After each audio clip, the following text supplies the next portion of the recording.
Hey, it's 12 o'clock. I think we'll get started. Welcome everyone to today's clinician presentation by Katrina Bryant. My name is Sandra Bicheville. I'm a senior instructor in the Bachelor of Respiratory Therapy program here at the University of Manitoba. Katrina is a visiting Indigenous scholar at the College of Rehabilitation Sciences at the University of Manitoba. Katrina is visiting us from New Zealand. She has been a practicing physiotherapist since 1994. As an Indigenous physiotherapist from Aotearoa, New Zealand, Katrina is interested in incorporating original Maori rehabilitation techniques into modern day treatment. She is driven to address equity for Maori accessing relevant and engaging rehabilitative and preventative services. Katrina is the Associate Dean Maori and lecturer at the University of Otago School of Physiotherapy, supporting the university's Maori student success, Maori strategic framework, and Kaupapa Maori research. Through her research, Katrina has developed a falls prevention framework for aging Maori and has received funding to deliver weekly programs to many Maori organizations. Katrina has a special interest in research and implementation of effective prevention programs and is developing an international Indigenous network of falls researchers and practitioners. Following Katrina's presentation this afternoon, we will take questions. You can either raise your hand or put your question in the chat. I will turn it over to Katrina. Welcome, Katrina. Tēnā koutou, tēnā koe, Sandra. Thank you so much for your introduction. And tēnā koutou, welcome to you all online. Thank you very much for your time. So ko waio, who am I? Ko Pōtiki te mauka, ko te tai o tākou te awa, ko Wirimi Pōtiki, o ko tūpuna, ko waitaha ka te māmoe, kaitau ka iwi, ko Katrina Bryant tōku ikoa. Nō reira, tēnā koutou, tanzi, bonjour, hello, and welcome to you all to my presentation. I am, as Sandra said, a physiotherapist of 30 years. Whakapapa, or my ancestry is to Māori on my father's side and Scottish and English on my mother's side. So I have grown up in Dunedin in Otago, and here is the top photo. There is my runanga, or our tribal entity, Te Runanga o Ōtākau, which I'm actually also, I'm very connected in there. I'm very privileged to be seconded to work for them on my work as a health researcher, developer, and physiotherapist. So that's wonderful. On the top left there, that's my father and my now 10-year-old. She's 3 there having chocolate cake. Just to remind me to tell you how important it is that my family is comes with me on these presentations, and actually comes with me literally as well. My daughter and my husband have come over here. I am a physiotherapist. I have my own clinic called The Biomechanic, which I don't know how I managed to get time to do that. It's kind of on the back burner a little bit. I work at the Whakaihu Waka, Otago Whakaihu Waka, which is the University of Otago. That's our new name for the university. As I say, I'm very privileged to work for my runanga, my tribal entity, developing a physiotherapy practice here. Through the runanga, through my tribal entity. So I do have my own practice. So I wanted to let you know I am an active clinician as well for all the clinicians online. And within that, I really try to walk the talk and bring our Māori in rehabilitation process and practices into practice. So I do practice that with my patients, and I do teach that. So I'm the Associate Dean Māori at the University at the School of Physiotherapy, supporting the Māori strategic framework and cultural support there for our students, and teaching a lot of the cultural safety, humility, and just the large cultural content in our practice. curriculum. So what I want to do today is just sort of present from my lens. I'm not here to tell you how to indigenize things, but I just want to talk to you as an Indigenous researcher, clinician,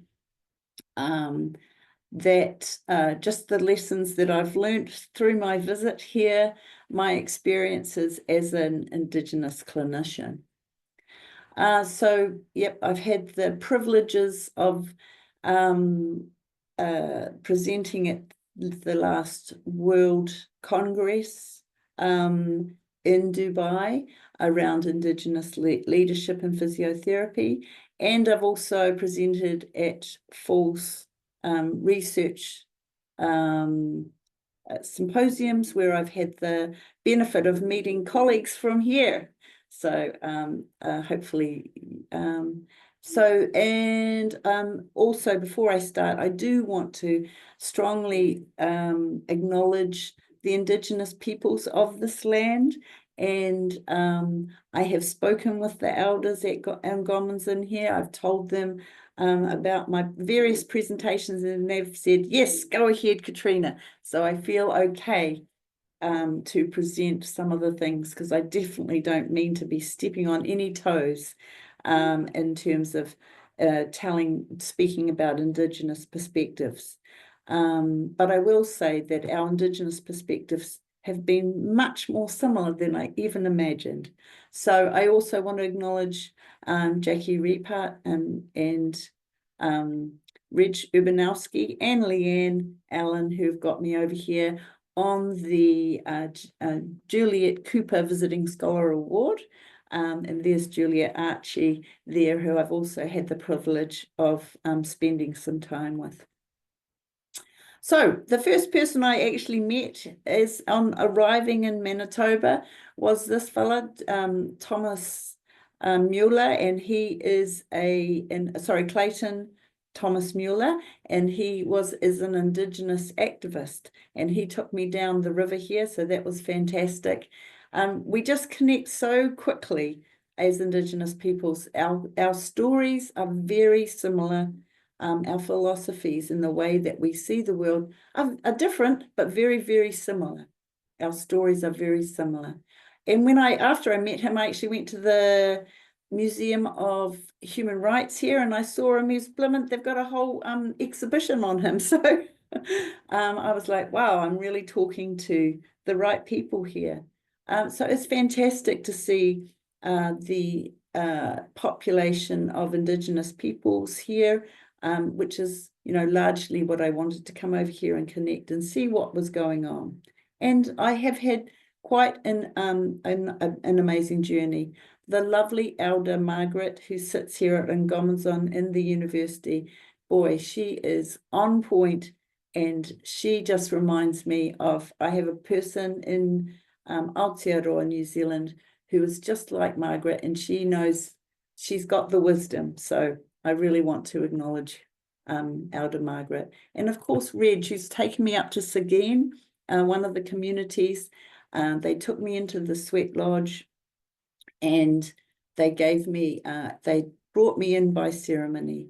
And that was just fantastic to be up there. I felt like it was the real right way process of doing it, going through ceremony to ground me here, which is really fantastic.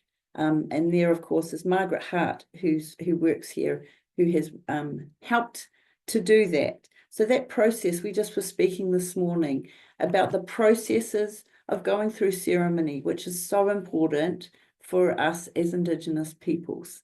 And I feel like Margaret and I are sisters from different mothers. So we were just saying, we have the same realities, and yet we live on the opposite ends of the world. So it's very enlightening to actually experience this.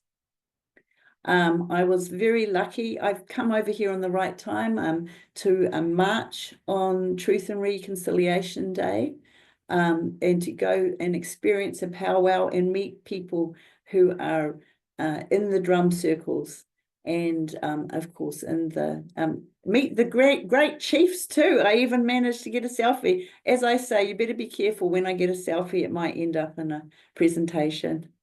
So to really connect with the Indigenous peoples here has been just amazing. And going to the powwow and seeing how beautiful and proud and colourful and strong the Indigenous peoples are here.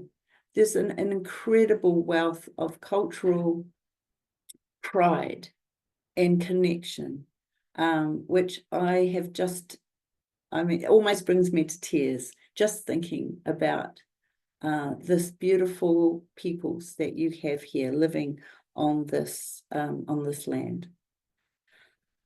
And of course, important people, the Premier being Indigenous himself. Now that is just awesome. That makes me feel very safe when I come here.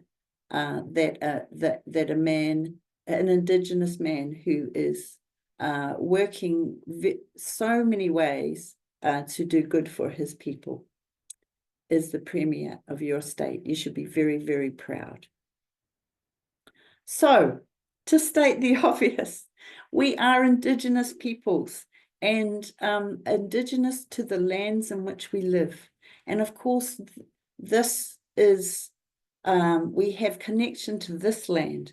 Our cultural perspectives don't live anywhere else. They live on this land of which we work. We are the original normal people. In fact, Māori does actually translate as normal. So we are often talked about the diverse peoples.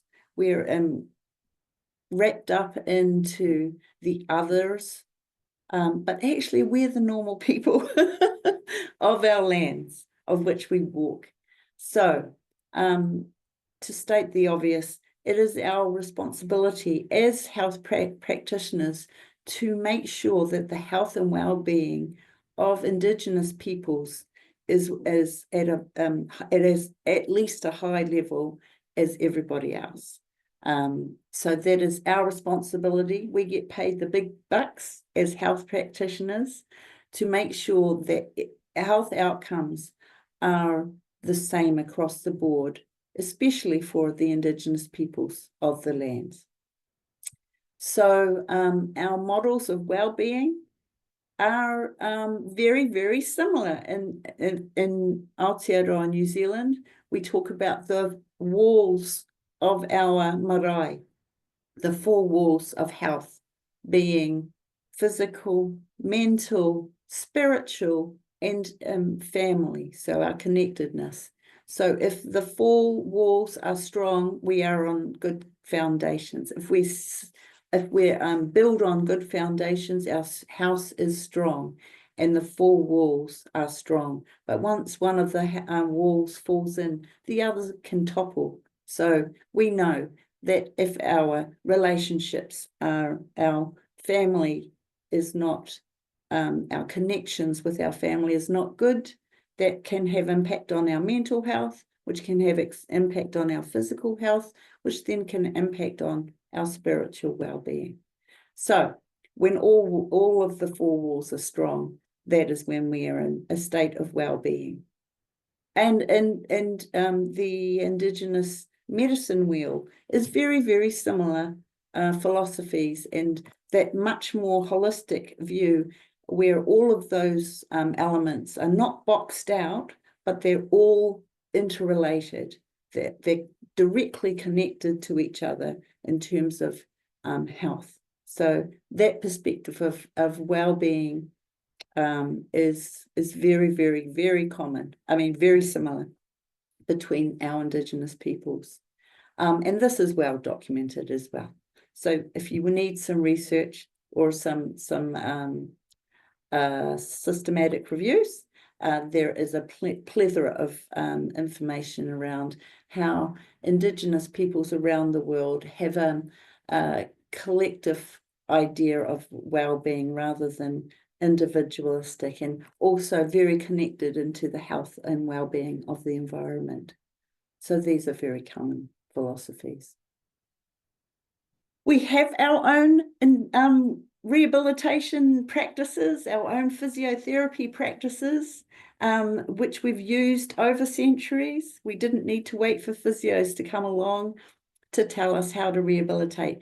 We have known those certain ways of rehabilitation, and these are still very valid things. And these practices are what I'm very interested in to bringing into the forefront of modern day physiotherapy as practice as well, specifically for our people, to engage our people into physiotherapy, because these are relevant things.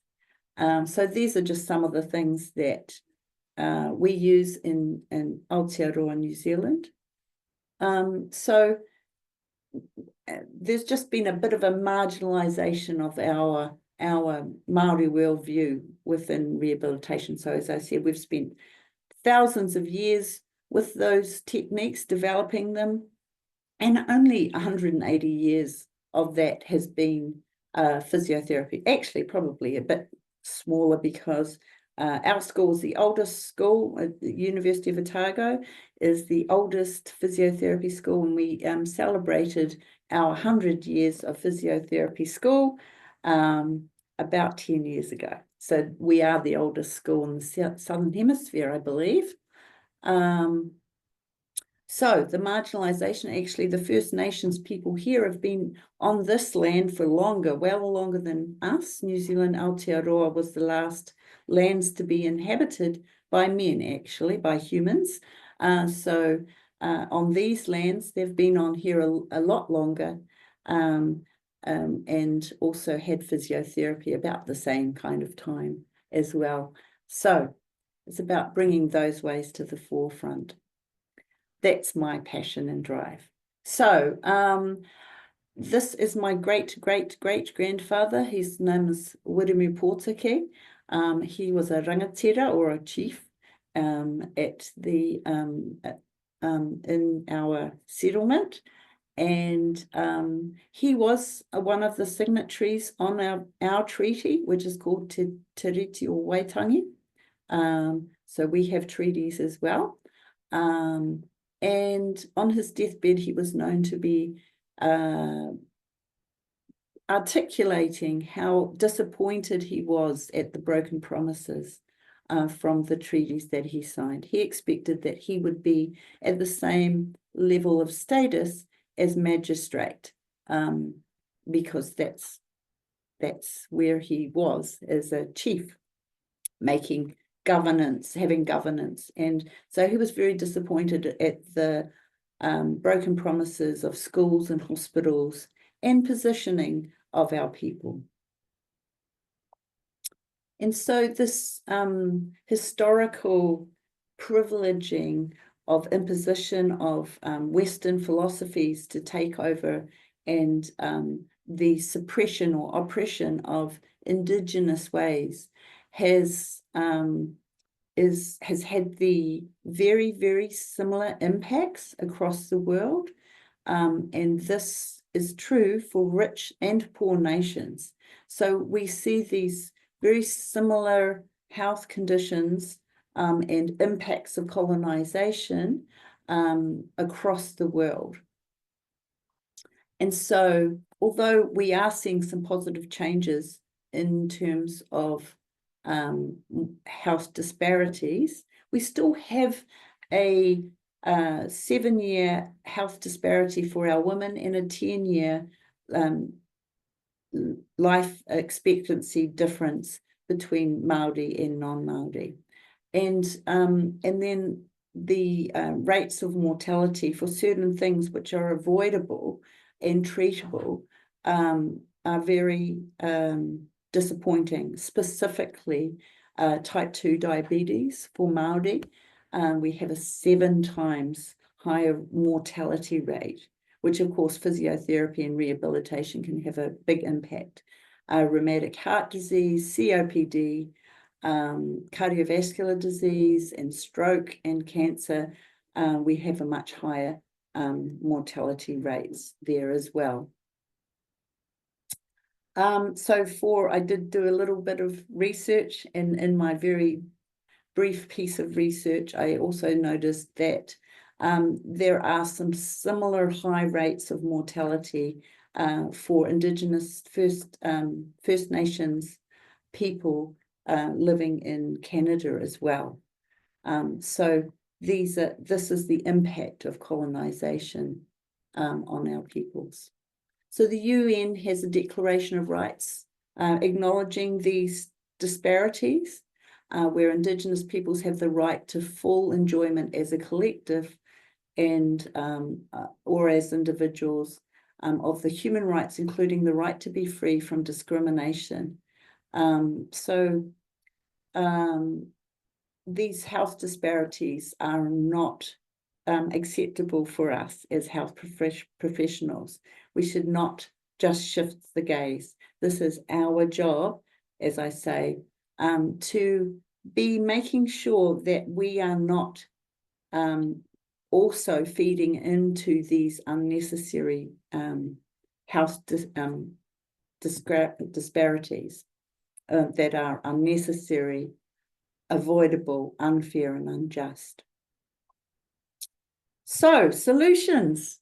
In Aotearoa, we have some principles, and I thought, how do I talk to this from my perspective? And I thought I'd just offer you some of the solutions that we have in place, which is at least for now, expectations across the health delivery within our country. So we have talked to our treaty and we have come up with principles of our treaty in relation to health.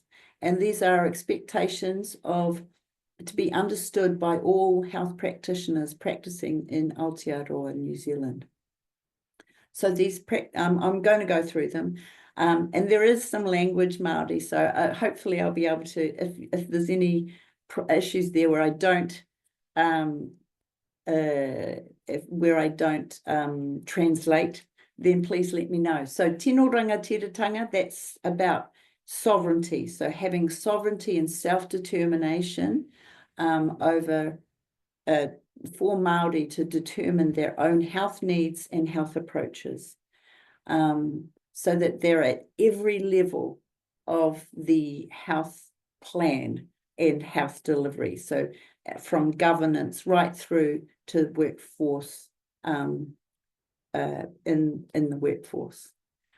Equity, so that's about really having a very strong vision towards that equitable goals, equitable health outcomes, and that acknowledgement of active protection of Indigenous peoples, that their health and well-being is worthy of protecting, and that we should all be striving as health professionals to get those equitable health outcomes. So options, that refers to having what we call kaupapa Māori health options. So that's Māori health delivery options. So having a broader outlook of how we deliver services to communities, and of course partnerships. So that's about, we can't do it on our own, we all need to work together so that we are all in this together. It's not just Māori working on by themselves, but actually as a country and as all health practitioners, we're all responsible to be working in partnership. So tino rangatiratanga, or self-determination. So rangatira, oh, I spelled it wrong. That should say rangatiratanga. So rangatira means chief. So tino is the most, chieftainship or governance over our own self-determination. So this is about having services that are by Indigenous for Indigenous. So by Māori for Māori is a common term you'll hear in Aotearoa, New Zealand. So it aims to have Māori delivering, designing, and governing over our relevant health services for our communities. that allows our tribal entities to design, deliver, and monitor these services. And that facilitates a Māori sense of well-being when we have Māori working in those spaces. And so kaupapa Māori research is a validated methodology that we've used to develop our falls prevention program called Tauriti 2. And this was came directly out of our tribal entity, our chief, I guess you would call him. We call him our upoko, our chief, who's standing there in front of our marae. Edward Ellison opened our 100-year celebrations and said to me, Katrina, what are we doing for our elderly in falls prevention? So what, in other words, Katrina, what are you going to do about it? So we've managed to over 4 years sustain around $3 million of government research and delivery funding, and we now quickly have developed a beautiful physiotherapy program that is now throughout our country. So that's how fast it happens when you do it out of a Māori Indigenous organisation, because there's a lot of getting over the red tape and we just move forward. We're very driven to make our research work for us. So the money came into our runanga, not into the university. So that's been one of the steps that has really managed to push this relevant service and research along. So the next point is equity. I'm sure you've all seen this slide. It gets blasted around. So it's not about equal. That first box is where everybody gets equal service. That means that those who are disadvantaged still do not manage to achieve those good health outcomes. You need to put more into people who are vulnerable or disadvantaged so that they can get the equitable health outcomes. So in other words, you actually do have to put more into it to get the same results. Until that's not a thing, until we don't have that, and we don't have to be having the equity discussion, that is exactly where we're all trying to work towards, where we do not have to have people who are disadvantaged. That's where we want to get to. But we're not there. We're not there, unfortunately. We've got a bit of work to do. And I can see there's a fair amount of work to do here as well. But we're heading in the right direction, so that's fantastic. And I can definitely feel the momentum in this country since I've been here, where things are getting, people are talking, you're here listening, so that's fantastic. So that's about having people at all levels, as I've said. It has to be having Indigenous peoples at the governance. It has to be at the policy making level. It has to have Indigenous people planning curriculum, at planning the health delivery, and then it has to be at all levels of delivering care, delivering curriculum, delivering health services in the communities. So that's what we want to look at. So it's about developing our students, our Indigenous students, and having good pathways where they can be supported and flourish through our curriculum, and then on the outside, other side of that, in the workspaces. So being supported to work as Indigenous therapists in the workplace as well. So it's about also challenging the way that we do things. We do things because that's just the way we do them is not good enough. We need to be able to have accessible ways for our communities. In Aotearoa, I'm sorry, I hope you can see this. On the left is a service I worked with shearing, sheep shearing, the wool harvesting community. And that is very highly, we have a lot of sheep in New Zealand. Okay, there's a lot of jokes about sheep in New Zealand. We have a lot of sheep in New Zealand. So sheep wool harvesting is a big industry. Well, it has been, and is definitely 50 to 80% of that workforce is Māori. And so it's a fantastic way to deliver healthcare services, because a lot of these people are transient as well. They go with the seasons. They're in Scotland, they're in other areas when the season's not in New Zealand. So a lot of these people don't have a GP, don't have a medical doctor that they're signed up with. So I was part of a team that was delivering physiotherapy services on the sharing quarter. So we would go to them. There were counsellors, there were nurses talking about smoking cessation and contraception and sexual health, and there were blood pressure and blood sugars. And there were doctors and physios and also traditional healers. And we would travel and go to the area. Here we are, treatment under a tree, treatment in the sharing quarters, treatment in the kitchen. We would do it, and it was a very good way. So it's just about thinking laterally. Here's another colleague of mine, Steve Tumulti, and he is offering a clinic in the marae, which is like your longhouses, I believe. So just thinking about connecting with community and what the needs are, and providing services in accessible ways. Also promoting our practice, our services in relevant and culturally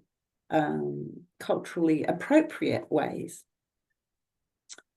So next part of it is active protection. So these are the principles. This is the third principle, is active protection, which is, again, reminds us as healthcare providers that it is our job to do what we can to the fullest extent practicable to achieve those equitable health outcomes. So that's about understanding the diverse. Sorry, was that right away? Okay, so that is about understanding that there are diverse ways within our Indigenous populations as well.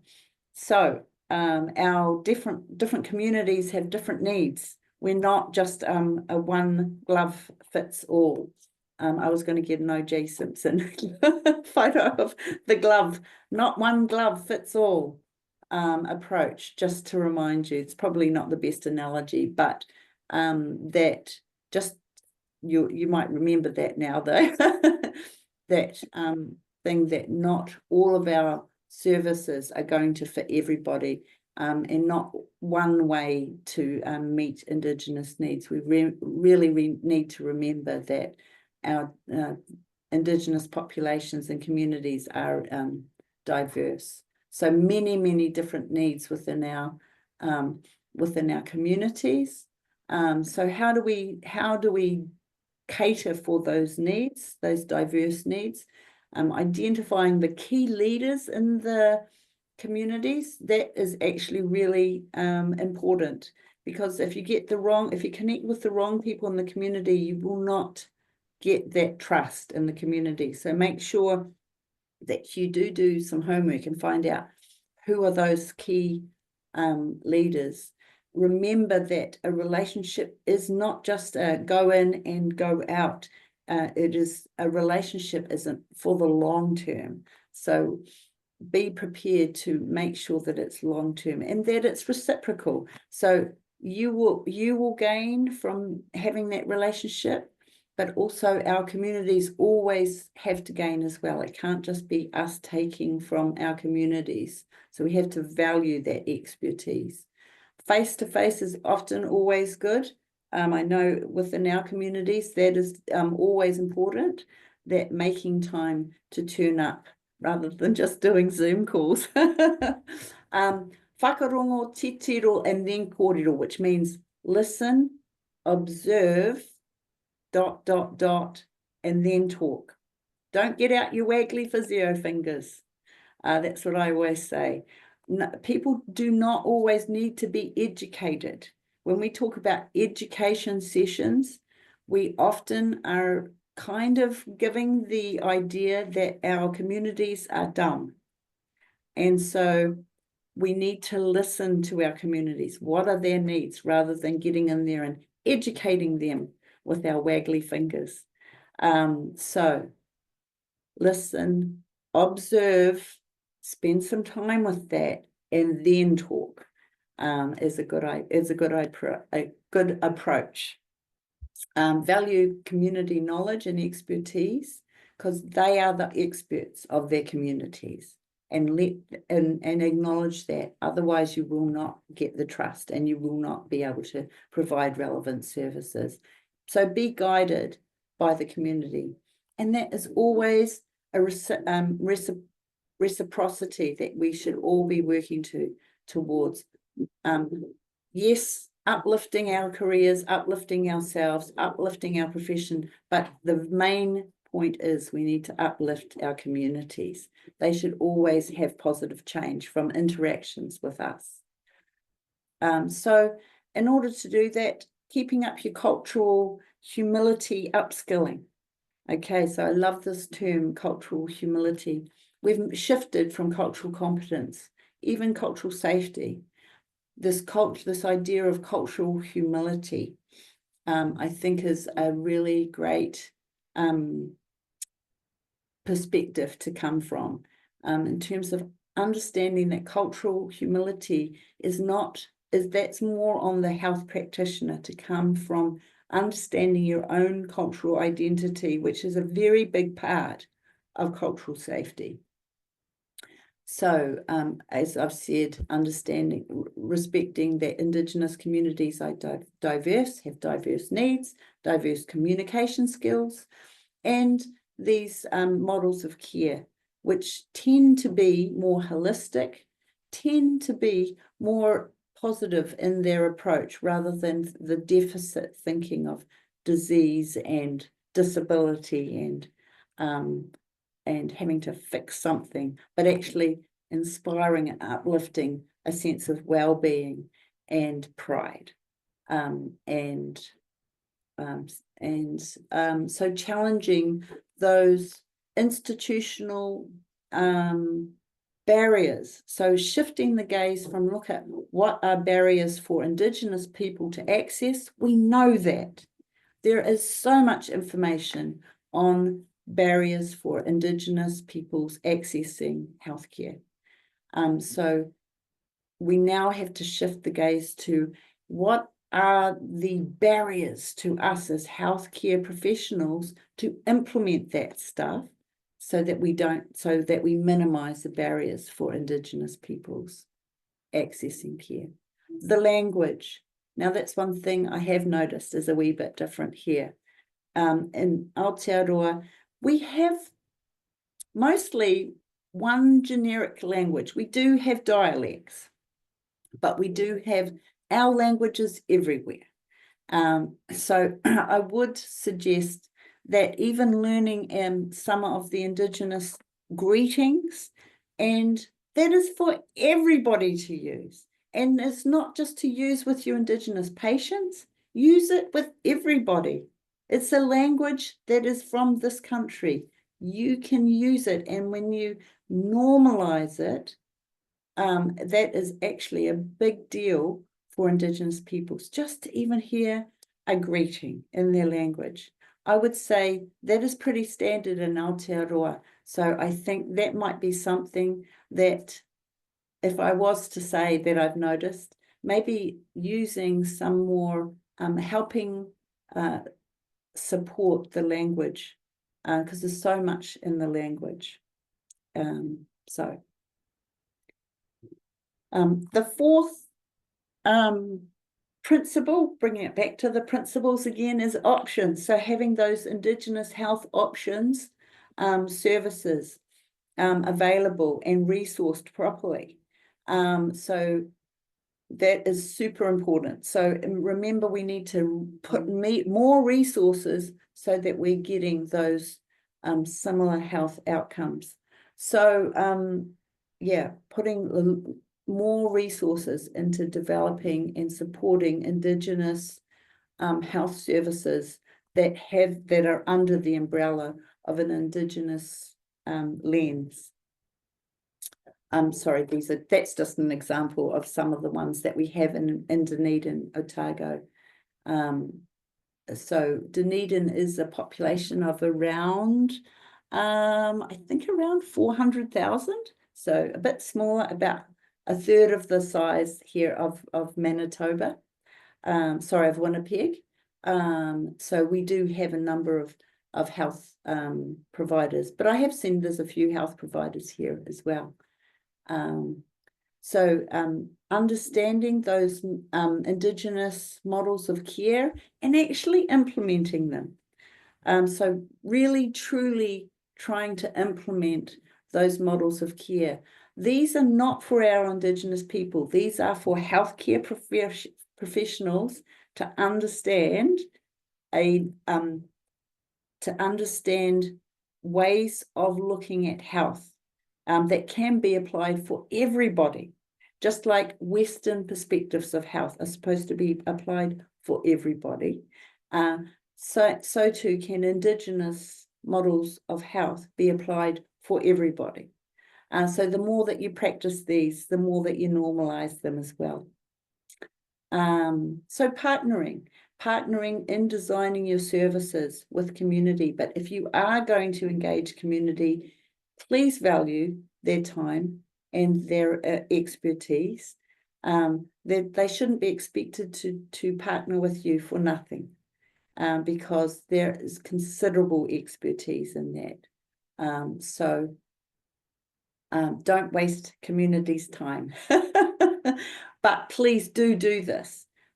Look to partner when you're designing your private practice or your hospital care or a governance body or policy. Look to co-design with Indigenous peoples and community. We've done that. We have a clinic in the School of Physiotherapy. So it's a all year round clinic where we have a number of different services out of our clinic spaces with different approaches, community approaches, and just musculoskeletal clinic approaches. But we also have research out of those things, but we have that open for patients to access all year round. So that's great. We have a number of clinicians that work in those spaces, and it's a great learning opportunity for our students. How are we doing for time? All right. So hopefully I've been able to provide some solutions, some things, food for thought, about how, as a clinician, we can implement these Indigenous perspectives into our care, so that we can uplift our communities. So, ko te kairapu, ko ea te kite. So, he who seeks it will find it. So in other words, don't sit back and wait for it to happen. It is for all of us to have a go. We can't just reflect it back on everybody else's job, okay? Not for us to see. And as I've put up before, some people even put up this. I have no idea, as I say, what this guy is thinking, or I think this might have come out of COVID or something, but anyway, let's see. So we need our allies. We definitely need our allies, those who actively advocate for the uplifting of our Indigenous communities and our Indigenous pathways for Indigenous healthcare professionals to be in these spaces. So you have a lot of good people working as allies. So just don't be afraid to be an ally. Just keep on going. Don't worry. Like, community is going to challenge you. That's their job. Don't be put off by that. Don't be scared. Just keep on going. So I just wanted to put up this, especially because my son made this AI image. So that's really great. It was really hard to actually get it the other way. This deficit lens, where we're looking at beautiful things and we bring it down to a deficit, where we're talking focus on disease and disorder and disability. We want to shift towards this idea of well-being, and we want to also, as I've said, shift our gaze from having difficult patients to actually, we're the ones that get paid the money. We don't have difficult patients, we have difficult health practitioners. So don't be a difficult health practitioner. Try and think about those different ways of doing things, those lateral thinking ways. Challenge the systems in which we work in, so that we can do that. And value the expertise in the community. I cannot stress this enough. This wahine who's there, the lady, her name is Moana Wesley. She is the most smart person I know. I look to her for so much guidance, culturally, spiritually. She is my Margaret Elder. You know, my elder Margaret. She is my po manawa. She keeps me grounded. I look to her, and I'm very, very, I value her so much. So anything I have her work on, I make sure that that she feels valued, although she never wants to be paid for anything. But this is the work that we have to. These are the people we need to support. So just remember that reciprocity. Gosh, I think I'm just going to flick through here. That's just a little bit of piece of research is important, and having our validated Indigenous methodologies. Oh gosh, I did want to talk about Tōriti too, but I would say go onto our website, tōriti2.co.nz. It's in the last slide. Our research report, which is gorgeous, is on the website. But this is some really fantastic work we did. We have now got hundreds of elders doing weekly exercise when they weren't engaged. Definitely we're not engaged in physiotherapy, and now we have hundreds across the country. This is the first time I've ever enjoyed exercise, and I'm 69. So we're bringing those kaupapa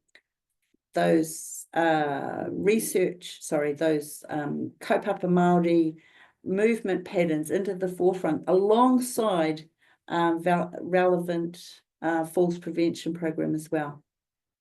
So there's where we've got it all through the country now, 26 locations, and look out, they're all coming together in November. So as soon as I get home, I'm going to hit the ground running, because we've got our Tōriti 2 games. It's like Olympics.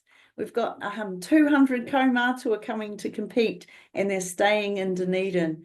So it's just a very positive thing that we have. It's not really about the competition, although they will get super competitive. It's more about getting them together. So they're coming from all around the country. Oh boy, it's going to be a lot of planning, but it's going to be a lot of fun. So watch this space.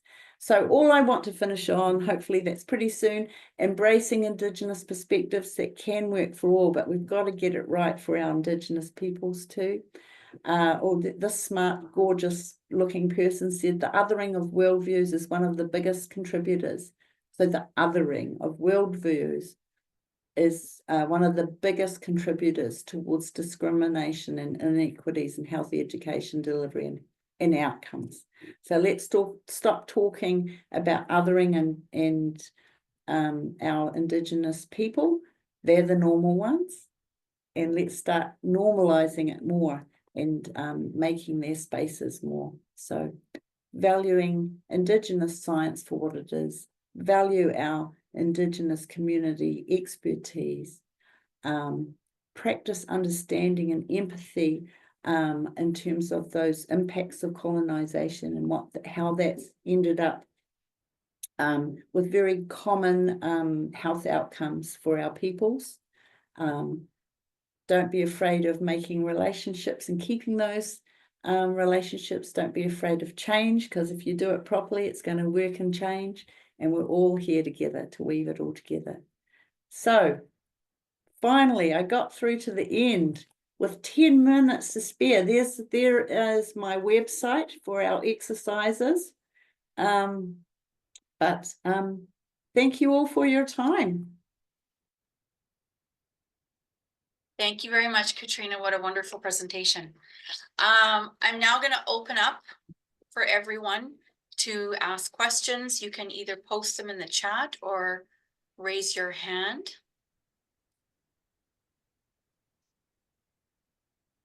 And hopefully I can see that, or just start speaking because I don't have full screen. Let me just see if I can get that.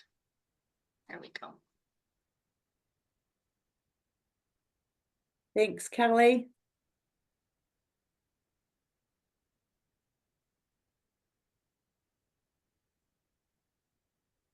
I have a comment to Katrina. Can you hear me okay? I can, Kelly. Perfect. Sorry, I'm using my earbuds for the first time. I think the part that's really sort of stuck with me, and I heard it in an earlier chat that you shared with us, was to avoid that other mentality, right? We have many different opinions, and I think that that just resonates so well as the idea it's not difficult patience. I think we have to kind of take that change. And you know, I worked in critical care for a really long time, and the idea where people would refuse throughout my career, it transitioned from, you know, they did refuse or difficult, but people have so little choice in healthcare, especially in an intensive care unit. And I think as a adult human, I like having autonomy. And in that space, they don't always have autonomy. You're getting your meds, you're getting everything done to you. So I think really changing the lens and how we look at delivering care is so important. So thank you. Thanks, Kelly. Thank you so much. I agree, of course. Thank you. Archie. Oh, thank you, Katrina. You are such an inspiration. You warm my heart. I'm so struck by the similarity in between Aotearoa and New Zealand and Canada in terms of our respect and our reverence for the land, our respect and reverence for community. And, you know, as a white settler who has stopped feeling guilty for being a white settler, you know, every effort that we can make to understand our shared humanity, I think is so important. And so hearing, you know, what's happening in Aotearoa, New Zealand, it just inspires me to do more. And I think that your presence here is just a total gift. And, you know, if I had some part in making it happen, I'm just delighted, because I think that you've shaken us, and that's a good thing. It's a very good thing. So thank you. Well, thank you. No, that means a lot. Yeah, thank you very much. I'm definitely not here to tell you what to do. If I can shake it up a bit, because there's plenty of people who can do that, and they're much better at it that are right here. But if I can help and shake things up a bit, fantastic. That's awesome. Thanks. Thanks, Archie. Good to see you. Just a few messages in the chat. Katrina saying thank you. That was inspiring. Thank you so much. Oh, excellent. Such hopeful work. Great. Catherine, you have your hand raised. Hi, Catherine. Sorry for putting your photo up there. Are you okay with that? Yes, all good. It's pretty amazing to meet on the other side of the world and then bump into each other on campus again. Thank you, Katrina. It's been great to hear from you, and learned a lot.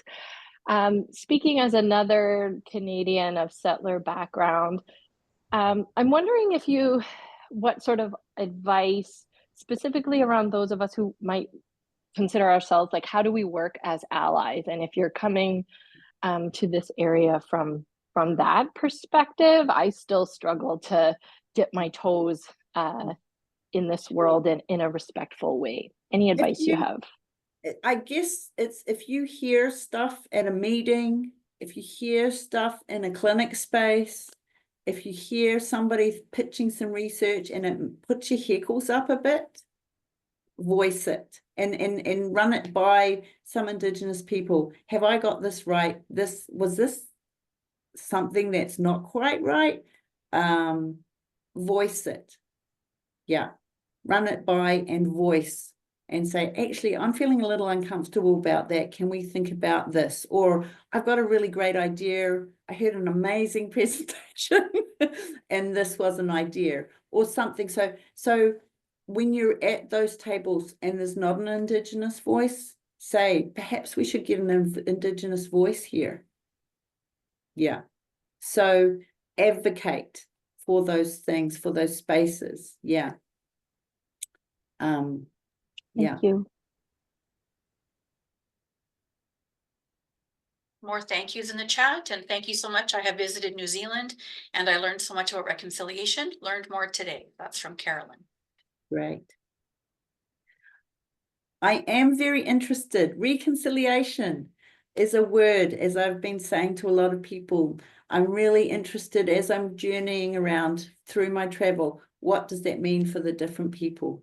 So if anybody wants to tell me, I went to the Human Rights Museum yesterday and I took some great photos of people writing what they thought reconciliation was, and also just talking with various peoples.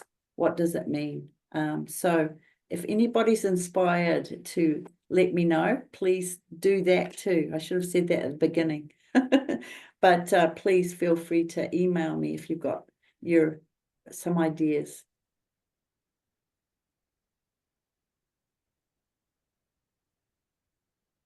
Any more questions or comments?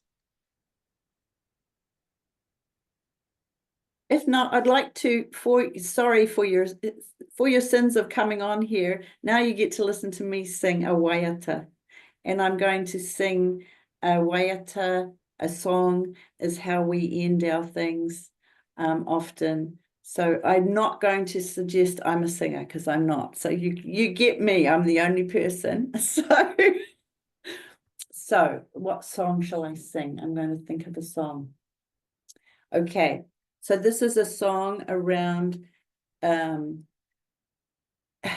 the choosing the right time to plant very important seeds. And if you don't choose the right time, then you might waste your precious seed. So here it goes. Manu tiria, manu wiruhia, ki te poho a te raka, kātou re re re, kātou mai I te ruhi, e tau e koia. Koia, koia, ko tau rarariki, ki mai Maui, e hara e te whetu me te waru e. E tau e koia, koia. Tēnā koutou. Ka kite, go well. Thank you, Katrina. Thank you everyone for joining this afternoon. Enjoy the rest of your day.